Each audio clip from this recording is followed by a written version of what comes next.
Good morning.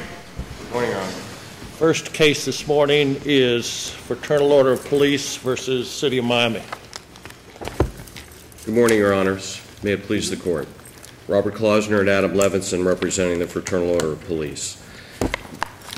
This is not the first time we've been here on this matter, nor with Your Honors.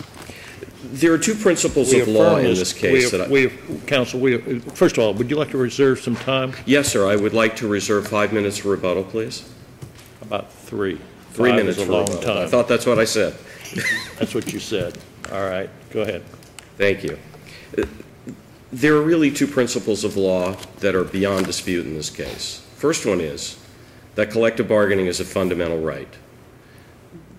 All of the rights that are set forth in Article 1 of the Florida Constitution, the Declaration of Rights, are fundamental. None is more fundamental than any other. It is not like choosing among your children to see which one is the favorite. They are all on an equal status. And one of those rights is that the right of public employees to collective bargaining is provided by the people. And in fact, Florida is one of only 5 states in the country that has enshrined this right in its Constitution. It's clear that the standard is to show that there was a compelling state interest or a governmental interest. Yes, Your Honor, I'm glad you said that because that gets to the second point. When a law infringes on a fundamental right, it is presumptively unconstitutional. Yet the burden was placed on the FOP by the court below to show that it was overcome, that it was presumptively constitutional, which clearly is not the standard. Essentially what 4095 does, 447.4095, says that whenever a government thinks something is urgent, whatever that means, it can set aside the collective bargaining agreement. No other class of municipal contract can be set aside in that fashion. That if you're the paving company that paves the street in front of City Hall, the city cannot pass an ordinance or resolution that undoes the paving contract. What actually has happened is a protected class of workers who are public employees covered by a union contract have been turned into a second class because only their contracts, among all others that deal with government, can be set aside. And this is beyond a simple impairment of contract. Well, but the city argues that there was no infringement on the collective bargaining process. In fact, that's what the trial court found. But there was no infringement on the collective bargaining process. But if there's a restriction on you can abridge the collective bargaining agreement, and that's different. It's distinct from abridging the ability to have a collective bargaining in itself. And would you address that issue? Because that's what the trial court found. And the product of collective bargaining is the contract. If we were dissatisfied that the city wasn't meeting with us and talking with us, then we would have a remedy. You were able to go through the collective bargaining process. You also were able to create a contract. The issue is whether or not the city can alter that contract if it has a compelling interest to do so. The law is clear that if there's 2 parties to a contract and one of them can walk away from the contract whenever they want, for whatever reason they want, then the contract's illusory. And what the trial court's decision does and what this statute does is make a collective bargaining agreement illusory. And I think what's very important is that you take the procedures, for example, in Florida's financial emergency law, 218-503, put them side by side with 447.4095. Everybody agrees something that's financially urgent is definitely a lesser something than a financial emergency, which is clearly defined. You know, the Florida legislature figured out how to make very specific procedures, and by the way, that are very protective of employee rights. I have the unusual privilege of working on the Detroit bankruptcy. If the city of Miami was in a Chapter 9 bankruptcy, they'd have to go through quite a procedure, as is outlined in In re Vallejo, California, which is cited in our brief, before they could walk away from the collective bargaining agreement. There would be a whole series of due process procedures which would have to establish the ability of an employer to vitiate the contract. 4095 says, whenever I want, for whatever reason I want, I, the city, can walk away from your contract. And the procedural protections really occur after they've made that decision. And that's basically what your argument is that you should be entitled to have those protections before they make that decision. That is part of our argument, but it's more than that, because no matter how perfect the procedure might be that would precede walking away from the contract, they still can walk away from the contract because no one neutral has any view of this action before the city walks away. In a bankruptcy court... But afterwards, there are views. There is a 14-day period where impact negotiation can occur, and then there's a PERC proceeding where PERC gets into it, looks at the facts, and see if there's good faith and all those many other things that go along with it, correct? There is a PERC procedure which follows an unfair labor practice. And isn't it true that in the public arena, that despite the fact we have contracts and so on, that there are cases out there? I think there's one, Hillsborough versus Hillsborough County, GEA, where the case law runs along the line that yes, in ordinarily Article 1, Section 10 is fairly firm, although not all that firm in this state, but nevertheless that that in extreme circumstances that the local government can go back on its contracts, not just this one, but others. Let me address that specifically. First of all, Hillsborough County actually went the other way. It said that a civil service board didn't have the ability to veto the collective bargaining agreement, even though the civil service board was under a special act that allowed it to set certain aspects. That was just a regulation in that case. It wasn't an ordinance or statute. And the Florida Supreme Court, I think it was the Supreme Court, made it very clear that in a different circumstance they might have reached a different result. But in this court more recently, in the City of Miami Beach versus Board of Trustees case, the City of Miami Beach Charter, which is a special act of the legislature, and ordinarily special acts control over general ones, you set aside the special act, which required a referendum before there could be a change in the pension, because this court said collective bargaining rights, effective collective bargaining, under Article 1, Section 6, took precedence over that local act. And to address Your Honor's initial question about PERC, PERC has certain limited remedies, and all it could do essentially is say, city, you were bad, you didn't bargain, go back and bargain some more and post a notice on the front door of City Hall. The city used its legislative power to alter the pension benefit, for example. They changed the law. PERC could not order the city to undo any legislative act that it took, meaning that remedy is also illusory. Either the constitutional right to effective bargaining exists or it doesn't. And the courts of this state have actually not been hesitant. But after going through the administrative process and going through a PERC review, you still have another remedy. You still can take the case, appeal the decision from PERC to the circuit court. But PERC doesn't have the ability. I can only review what the administrative agency did, and I don't have an ability, once a PERC case gets to the court, to say this constitutional question occurred. Respectfully, Your Honors, this is a facial challenge to the statute, a presumptively unconstitutional statute, which this court in Lawrence said never has any vitality. And this is about a fundamental right. If this were a case where the legislature had passed a law that said the city manager could regulate speech, no one would be confused about that, because without any standards. In fact, the first time I was in this courthouse 38 years ago, I was defending a City of Miami statute as an assistant city attorney that said the city manager can decide when something's pornographic. And I didn't win, for the very reason that there was completely unfettered discretion. Like I said, put the financial emergency standards or the federal bankruptcy standards along 4095, and you will see.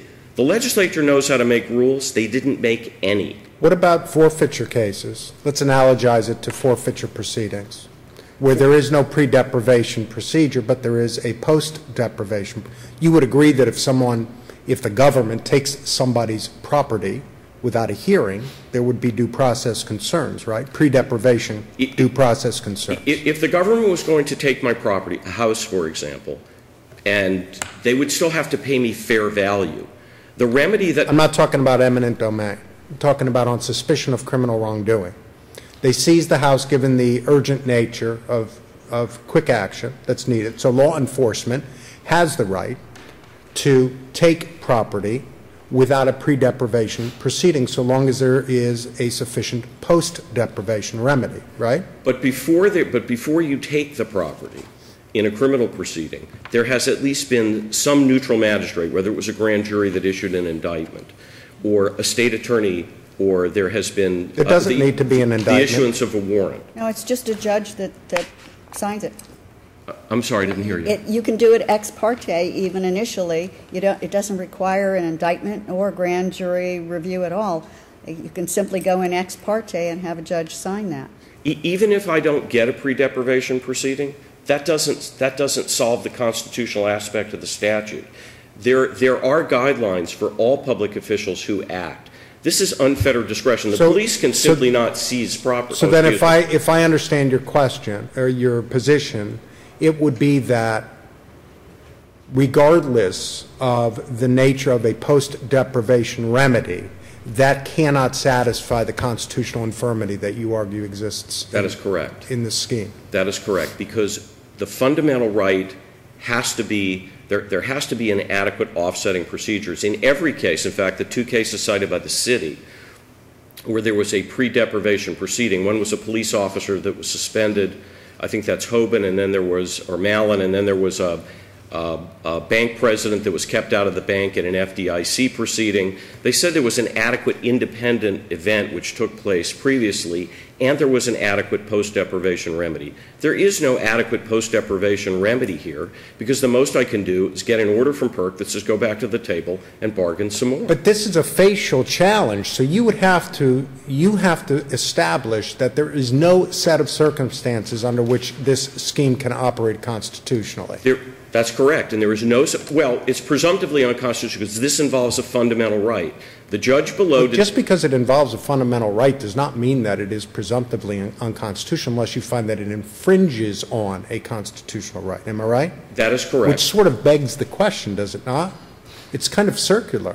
How do we make the determination whether it infringes on a constitutional right?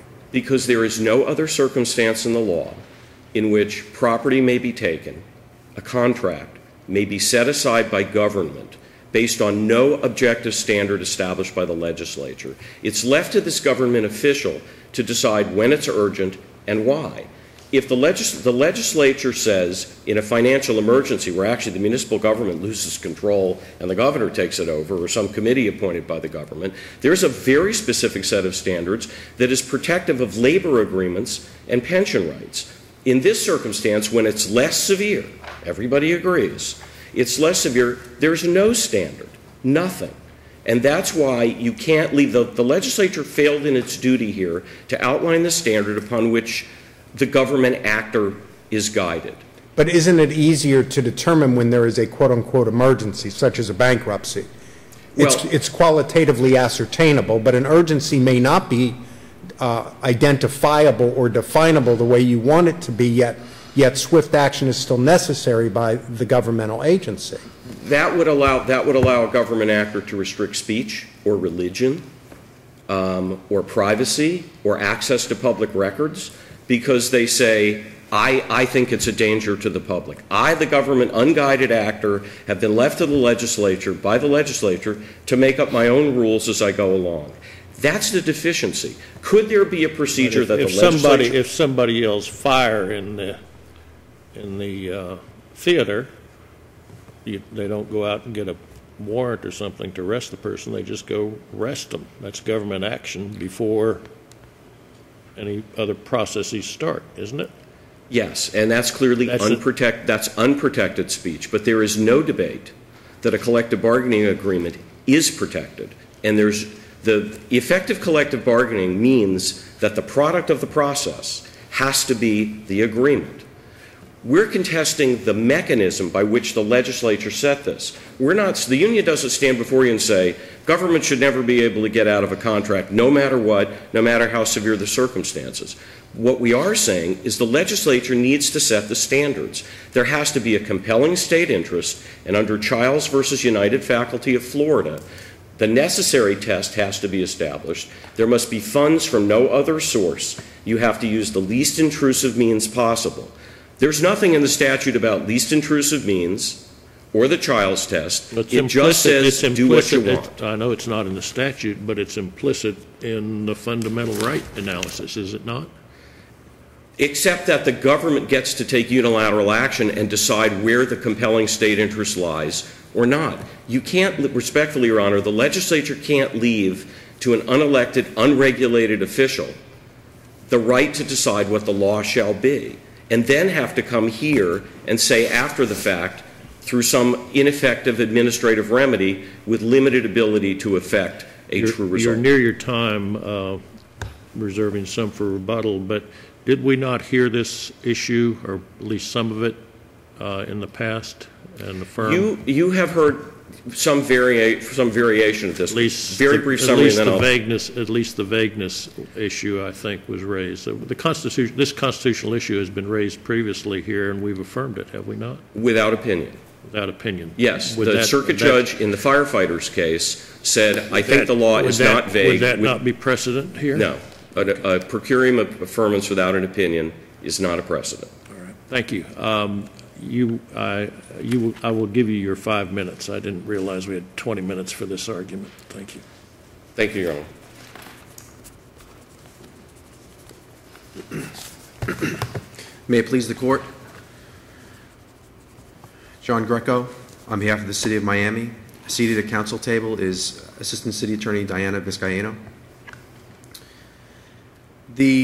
I think that the important starting point for this case is the standard for a facial challenge, which is that the union, the plaintiff below, had to prove that there was no set of circumstances existing under which the statute 447-4095 would be valid, as well as the fact and a corollary that in order for a statute to be found to be facially unconstitutional, it has to be invalid and unconstitutional in all of its applications. And also, as stated in Scott v. Williams, it's the obligation of the court to effect a constitutional outcome whenever possible.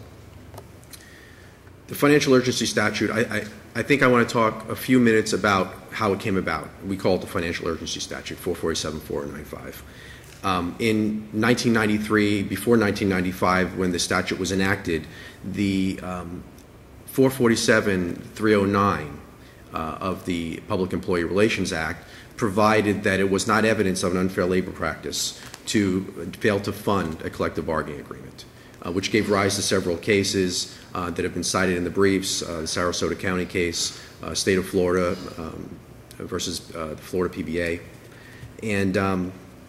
And so the state legislature enacted an amendment to 447-309 as well as 447-4095. And what it did was, as well as the child's opinion, by the way, which I'll talk about a little bit later. And what it did was it limited the ability to unfund or not fund a collective bargaining agreement to the state. It took away that provision as it applied to other local government entities.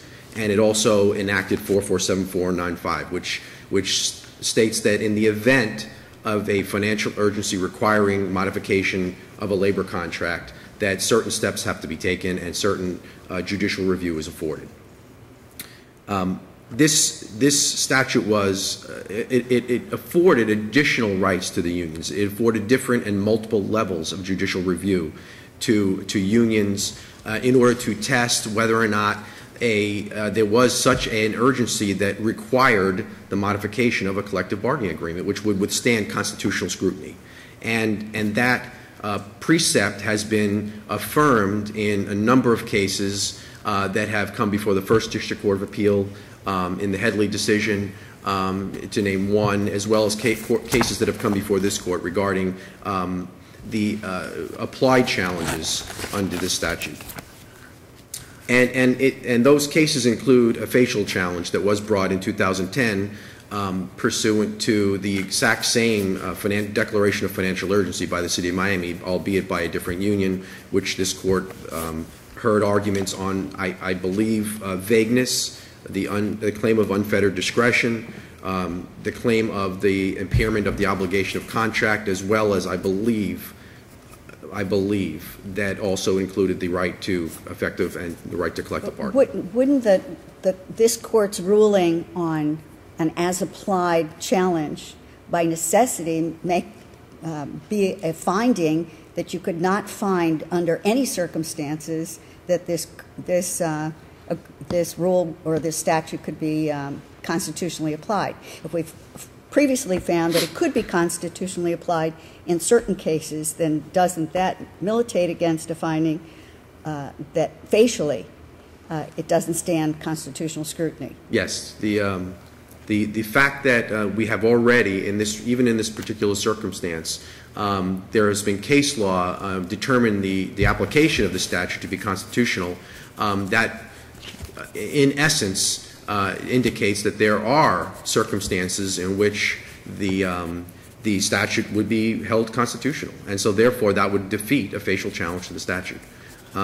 You're speaking of our prior Miami Association of Firefighters case? Well, the prior, there have been a number of cases, I think 3 opinions out of this court on it. The Miami Association of Firefighters case was not an as-applied challenge. Okay, well, there were 2 of them. The first one in 2010 that was a facial challenge, and that was per curiam affirmed by this court without an opinion on those grounds I just mentioned. Not all the grounds referenced here, but many of them. There was another case by the firefighters that brought an as-applied challenge, and the trial court held that it was preempted to PERC. And in that case, this court affirmed and wrote an opinion. There was also another opinion out of this court which revolved around the issue of whether the city manager could declare a financial urgency without going to the legislative body. And this court also wrote an opinion on that, stating that, or holding that the manager could do so. And I think, but in terms of an as-applied challenge, there has been one Miami Association of Firefighters as-applied challenge that was brought here but is pending an opinion. And then there was one by the Fraternal Order of Police that was brought to the First District Court of Appeal, which has resulted in the Headley opinion, which is is before the Supreme Court. They have not ruled, at least as to my knowledge as of this moment, whether they would accept jurisdiction based on, among other things, a conflict with the Fourth District Court of Appeal. And 2 points. So there are many cases that have interpreted the statute. I mean, it seems a little bit late in the game, particularly where courts have interpreted the applicability of the statute to the facts of a particular case, which would demonstrate that this statute is facially constitutional. But what the FOP is arguing is that to grant unfettered discretion, even though there's after-the-fact review of that discretion, in the hands of the city manager or the city itself, is what makes this unconstitutional, that there's no guidelines, and it essentially leaves the city manager and the city with unfettered discretion to declare an emergency, and then only after the fact can that be challenged. Well, and in this instance, a post-deprivation remedy, if we're talking about it in terms of due process, or I guess it sort of blurs, that argument I think blurs the lines between due process and vagueness, but I would say that in this case it is a post-deprivation remedy is constitutional because of the nature of the act, the emergency nature of the act, which requires that if there is indeed a financial urgency, which must meet constitutional standards, it would be important, crucial for the city to be able to react quickly and to act on the financial urgency.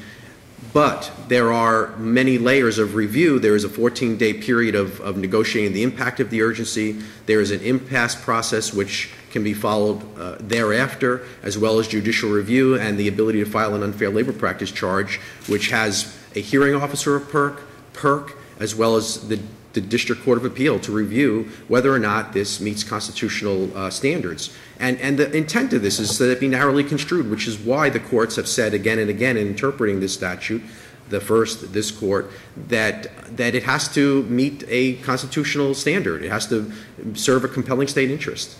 And so under those circumstances, their problem is that there are no standards for the city, the executive, to make its decision, and that makes it unconstitutional. That there are just no standards whatsoever. And, it just says a financial urgency requiring modification, and that just gives unfettered discretion, and the legislature can't do that. Well, number one, it's important, and it was important to the legislature to give the ability of governments to be able to decide this on a case-by-case basis, because it would be very difficult to delineate specific circumstances that would amount to a financial urgency. Remember, this is a sort of a point in time to avoid a financial emergency, which could lead to bankruptcy and the state taking over the city and having tremendous oversight over a municipal entity.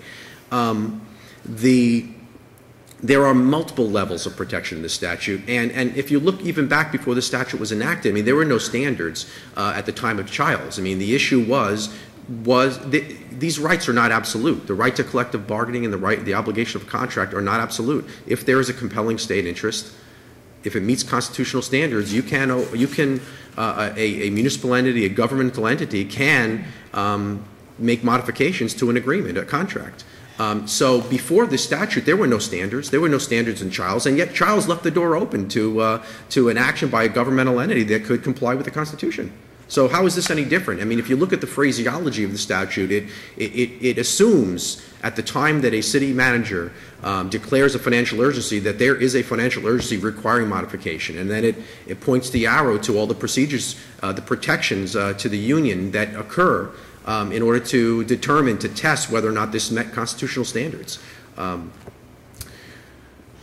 I also would like to point out that that PERC has broad remedies under the the Public Employees Relations Act. If you look at 447-503, can PERC declare a statute unconstitutional? PERC cannot declare a statute facially unconstitutional, which is why we're here, which is why we're at the trial court and not on an as-applied challenge to PERC. But as we have argued before, that PERC has the ability under established case law to pass on the constitutionality in an as-applied way, which they did here, which they were empowered to do here, and which is subject to judicial review. Is PERC enabled to make a determination that there was no financial emergency? Or does that require judicial review? No, PERC absolutely has the ability to do so on an unfair labor practice charge, which is exactly what happens.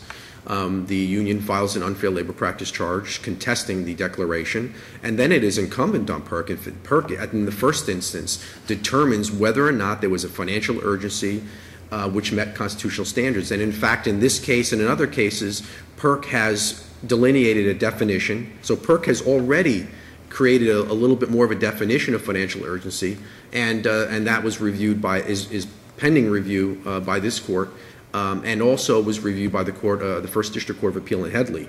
Under 447-503, PERC has broad authority when it comes to unfair labor practice charges. Under subsection 6A, it says that if there is a finding of an unfair labor practice, PERC can order the party or parties to cease and desist from the unfair labor practice charge and take such positive action as will best implement the general policies expressed in this part. I mean, I don't think that PERC can't fashion some type of remedy subject to judicial review if it found that there was an unfair labor practice charge that the financial urgency was improperly declared. So I would argue that their remedies are not so limited. Essentially, in summary, unless the court has any other questions, the union did not prove that there were no set of circumstances that existed under which the statute would be held valid. These rights are they're not absolute, they're not without limitations. The process set forth by Chapter 447 was tailored to use the statute in the most narrow circumstances, subject to multiple levels of review. Due process was afforded. There was no equal protection problem here. Yeah, I'd like you to address that issue, because what the FOP is arguing is that this statute singles out union collective bargaining agreements as the only type of contracts that can unilaterally be set aside for the benefit of an entity. And what the city's argument is that these union contracts are different than other contracts. They're different from other procurement contracts because they involve a huge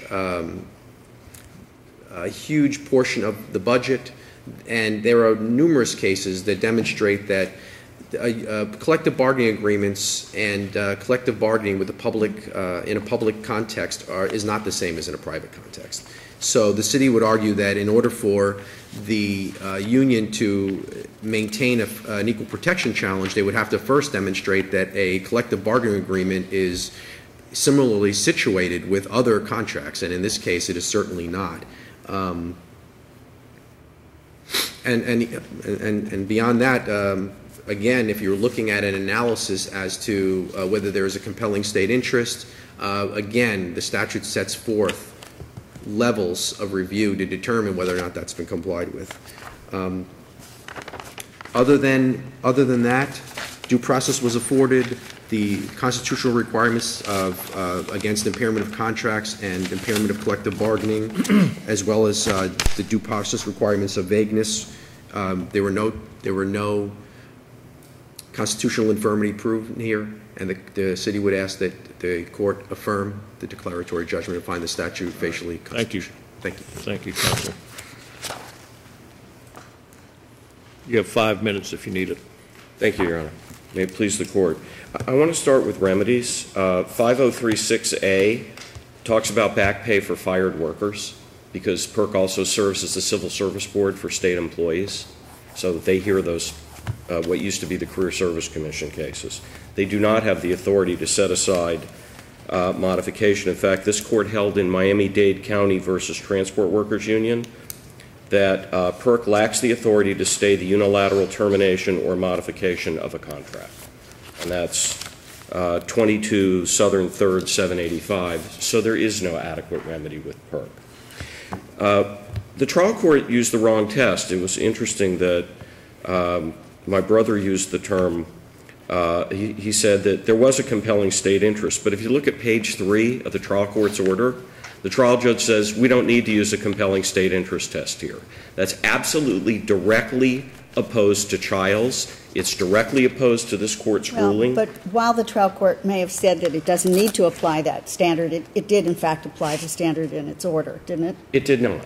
Well, it mentions many times throughout the order, the standard of compelling state interest, and then makes a finding that there was a compelling state interest. So doesn't that seem to reflect that the trial court did apply that standard? Respectfully, Your Honor, no, for this reason, because he didn't look at the test for compelling state interest remedies with regard to a public employee relations matter, which is you have to apply the Childs versus United Faculty of Florida test, which is what's the most narrow effect that one can have in order to offset the compelling state interest, the other sources of funds. The court failed to look at that. Are you suggesting we should reverse and send it back down? If I think you have the ability to declare the statute unconstitutional. In the alternative, Judge Emas, I think it would be appropriate to say you applied the wrong standard, go back and do it again. But it's a de novo standard. Why couldn't we just apply the standard to You can. And I think that would be better. And what respectfully I think the court should do, and I recognize the reticence of a court, and it's a lot whenever anyone comes into a court and says, I want you to undo the act of a co-equal branch of government.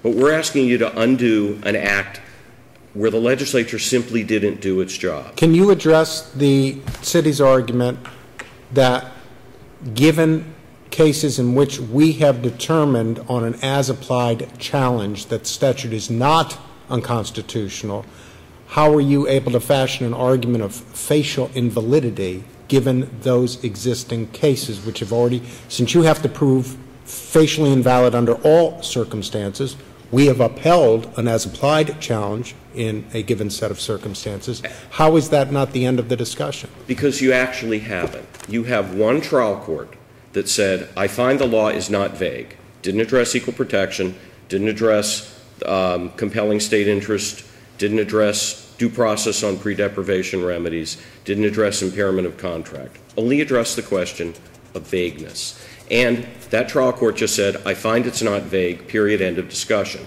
It came here, per curiam, affirmed, no opinion. And in fact, when the FOP sued, as the court will recall, the city tried to get a writ of prohibition entered against the circuit court, saying that there was a preclusive effect by that case on this case. And the court said no. It declined to issue the writ of prohibition, also without opinion, but that act constitutes the law of the case here, because it has already been to this court, came back to the trial court. It is not preclusive. There has never been a direct reported decision, or that I'm aware of, on as applied. Now, there have been challenges to the unfair labor practice procedures that have been diverted to PERC under preemption of the administrative remedy, and in fact, right now, there's a conflict pending in the Supreme Court between the fourth in the Hollywood case and from the first decision involving this union on a review of an unfair labor practice decision, and I think the firefighters might have one pending here also from the same thing. So the answer is it's never been addressed.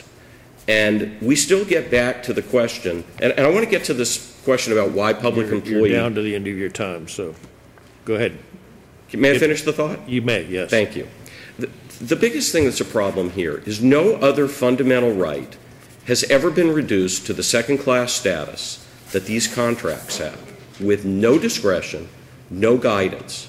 The appropriate thing is to send this back to the legislature and say, here's the standards that have to apply.